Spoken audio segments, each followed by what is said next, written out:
Introduction to Skills Rubrics. This is a video for both AP English Language and Composition and American Studies. Here are the guiding principles behind how the rubrics were created and how we will use them in class.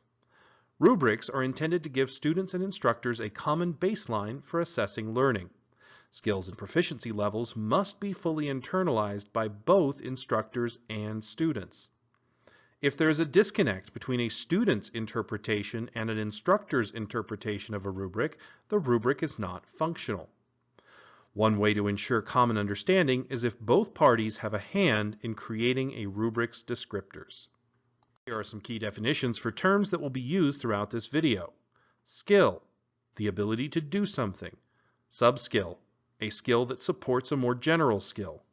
Proficiency, a measured level of ability in a skill. Descriptor, the language used to describe something. Let's begin by looking at the rubric structure. The skill number and its identifier are located at the top of the rubric. The rubric is organized into a standard grid. Proficiency levels are arranged along the top row. The mastery level of proficiency begins at the left. Lower proficiency levels are in descending order to the right. Skills descriptors are arranged in the leftmost column. The main skill descriptor is at the top. Related subskills are beneath the main skill. Together, the main skill and all related subskills are written as one complete learning objective. Each proficiency level begins with the proficiency definition at the top. This definition is the same for all skills. Immediately beneath this definition is the main skill proficiency descriptor. Beneath that are the subskill proficiency descriptors. Combined, the whole column is written as one complete proficiency descriptor. When you first download a rubric, it will look like this. Note the incomplete statements in each subskill proficiency. You will be responsible for completing these statements by elaborating on the descriptor in your own words. Your instructor will give you some key adjectives and other ways to describe the subskill proficiencies. When finished, your rubric should look something like this.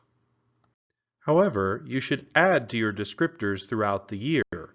This should be a living document. Everyone's rubric will be personalized with their own wording, but we will all share a common understanding. Now that you understand what skills rubrics look like, let's take a look at how they will be scored. Rubrics are scored by highlighting or coloring applicable descriptors. The proficiency level marked in the main skill is determined by the demonstrated proficiencies in the subskills. In order to reach a particular skill proficiency, you must demonstrate that proficiency in all related subskills.